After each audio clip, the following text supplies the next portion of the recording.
ये मानना है कि लाइफ में एक ऐसा टाइम आता है, एक ऐसी स्टेज आती है जहाँ पर बच्चे को ये डिसाइड करना होता है कि क्या करना है लाइफ में आगे।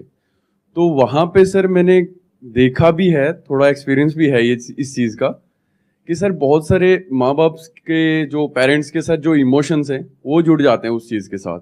तो मेरा ये मानना है कि सर वहाँ पे थोड़ी सी फ्रीडम होनी चाहिए, बच्चे के लिए होनी चाहिए कि आप क्या करना चाहते हो, ये ज़्यादा इंपॉर्टेंट है सर। देखो, एक चीज तो यहाँ पे बिल्कुल क्लियर है कि ऐसे कुछ पेरेंट्स होते हैं जो अपने ड्रीम्स को अपने बच्चों के ऊपर थोपते हैं। मतलब कि वो बच्चे नहीं करना चाहते हैं लेकिन जबरदस्ती उनसे करवाते हैं। जी सर।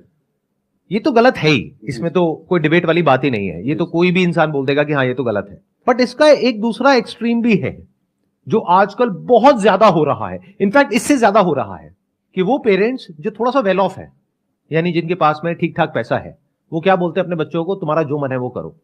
क्या ये ठीक है पेरेंटिंग? मैं दोबारा से एक क्वेश्चन पूछता हूं, अगर कोई बच्चा आकर के अपने पेरेंट्स को ये बोल रहा है कि मेरा ये करने का मन है, मैं ये करना चाहता हूं और मुझे ये करना है, मेरा ये सपना है, तो क्या पेरेंट्स को उसको सपोर्ट करना चाहिए या उसको क्रिटिसाइज करना चाहिए या उसको रोकना चाहिए? क्या करना चाहिए पेरेंट्स को? कितने कहते हैं सपोर्ट करना चाहिए? अगर सपोर्ट नहीं करते हैं तो वो गलत पेरेंटिंग है। That's how we are thinking, right? Sir actually मेरे पॉइंट ऑफ व्यू से, सर अदर का तो पता नहीं सर, मेरे पॉइंट व्यू के सर पेरेंट्स को एक बार बाई चिल्ड्रेन को अपॉर्चुनिटी देना चाहिए कि है ना, मतलब आपको जो भी ड्रीम है, आपका जो भी स्ट्रीम है, आप एक बार उसमें मतलब अपने फोकस करो।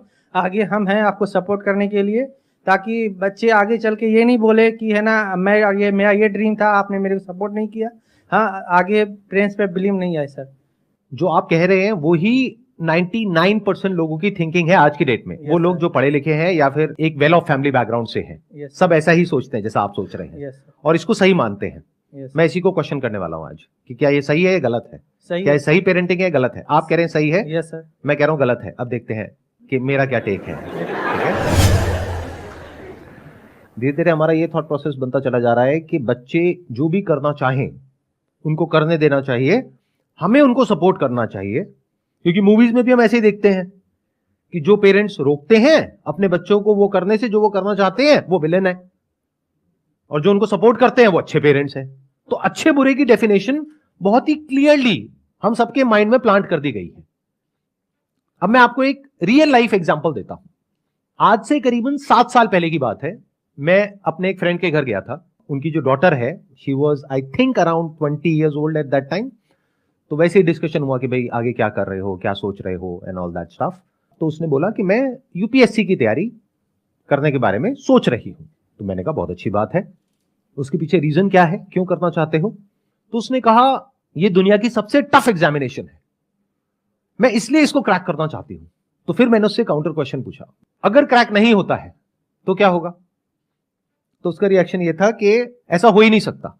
अगर मैं अपनी तरफ से अपना 100% एफर्ट करूंगी, अपनी तरफ से पूरी मेहनत करूंगी, जो इंडिया का बेस्ट कोचिंग इंस्टीट्यूट है वहां से कोचिंग लूंगी और उसके हिसाब से एक्ट करूंगी, और अपनी तैयारी में अगर कोई कमी नहीं होगी तो क्यों नहीं होगा? मैंने कहा लेकिन फिर भी मान लेते हैं एक बार को कि तुम्हारा नहीं होता किसी भी वजह से, तो क्या? तो एक बार और ट्राई कर लूंगी। मैंने कहा फिर भी नहीं होता तो तीसरा अटेम्प्ट, चौथा अटेम्प्ट, लेकिन मैं करके रहूंगी। तो उधर से उसके फादर ने मुझे रोक दिया, कहते कि यार बस अब और मत बोलो, डिमोटिवेट मत करो बच्ची को, उसका मन है ना, करने दो ना, क्या हो गया, कोचिंग में 20-30 लाख रुपए लग जाएंगे, अरे कोई बात नहीं, भगवान का दिया बहुत है हमारे पास में, कोई फर्क नहीं पड़ता, करने दो। कल को ये बच्ची ये ना बोल दे आगे जाकर के कि मैं कुछ करना चाहती थी और मेरे पेरेंट्स ने मुझे करने नहीं दिया।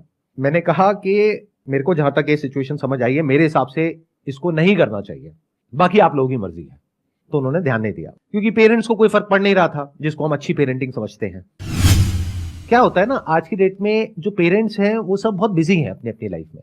वो कैसे कॉम्पेंसेट करते हैं अपने टाइम को पैसे से, कि बच्चे को टाइम तो दे नहीं सकते हैं, तो पैसा दे देते हैं, खिलौने दिला देते हैं, जो वो कहते हैं वो सारी ख्वाहिशें पूरी कर देते हैं। इससे क्या हुआ, हम अच्छे पेरेंट्स बन गए। ऐसा हो रहा है, नहीं हो रहा है? सोसाइटी में ऑब्जर्व कर पा रहे हो आप अपने आसपास में? ये एक बहुत तेजी से चीजें चेंज हो रही हैं। मतलब हो क्या रहा है, पेरेंट्स सपोर्ट के नाम पर इन्वॉल्व ही नहीं हो रहे हैं बच्चों की डिसीजन मेकिंग प्रोसेस में। उनकी क्रिटिकल थिंकिंग को डेवलप नहीं किया जा रहा है। अगर उन बच्चों को कोई और आकर के क्वेश्चन करता है तो उसको रोक दिया जाता है। मैं उधर उससे क्वेश्चन कर रहा था और मुझे रोक दिया गया, ये छोड़ो ना यार, तुम ज्यादा मत बोलो, अब वो जो कर रही है उसको करने दो। मैं कहा ठीक है, that's okay, that's your call. आज सिचुएशन ये है कि उस लड़की ने 6 अटेम्प्ट्स दे दिए हैं, वो डिप्रेशन में है, उसकी दवाइयां चल रही है, वो ज्यादातर अपने कमरे में ही रहती है, बाहर नहीं निकलती है, किसी से बात नहीं करती है, और गलती से किसी के मुंह से यूपीएससी वर्ड निकल जाता है तो उसको गुस्सा आ जाता है और वो खुद को ब्लेम कर रही है अपने इस फेलियर के लिए। उसके पेरेंट्स को क्या नुकसान हुआ? पैसे का, 20-30 लाख रुपए का, जो उनको फर्क नहीं पड़ता है क्योंकि बहुत पैसा है उनके पास में। तो क्या ये सही पेरेंटिंग है? इज इट राइट पेरेंटिंग जैसा हम समझते हैं?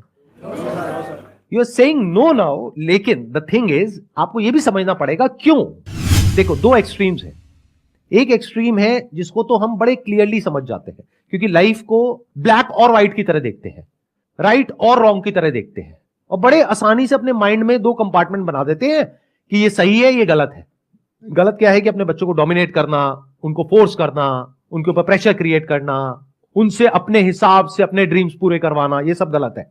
यहां तक तो हमको समझ आता है।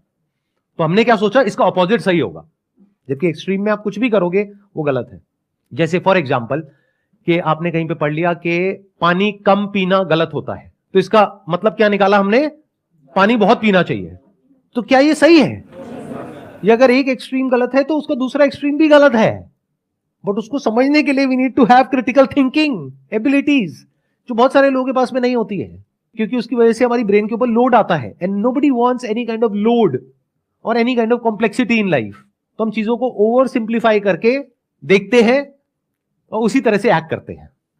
तो अगर ये गलत है जिसकी हम बात कर रहे हैं, यानी अपने बच्चों को डोमिनेट करना, तो अपने बच्चों को पूरी तरह से फ्रीडम दे देना भी गलत है। क्योंकि जो बच्चे हैं उनके सपने पैदा कैसे होते हैं? ये वर्ड्स हम यूज करते हैं, मेरा पैशन है, मेरा इंटरेस्ट है, मेरा ड्रीम है। ये ड्रीम, पैशन, ये आता कहां से है? अरे मार्केटिंग की एक पूरी की पूरी दुनिया है जहां से आपको नॉन स्टॉप कुछ ना कुछ बेचा जा रहा है। कोई ऐसा एग्जामिनेशन जिसको क्रैक करना नेक्स्ट टू इम्पॉसिबल है, उसको इतना ज्यादा ग्लोरीफाई किया जा रहा है दुनिया में, उसके ऊपर वेब सीरीज बन गई है, और आने वाले टाइम में I will not be surprised अगर उसके ऊपर मूवीज भी बन जाए। तो सोशल मीडिया पे आप जहां भी जाओगे इस तरह के लोग आपको दिखेंगे।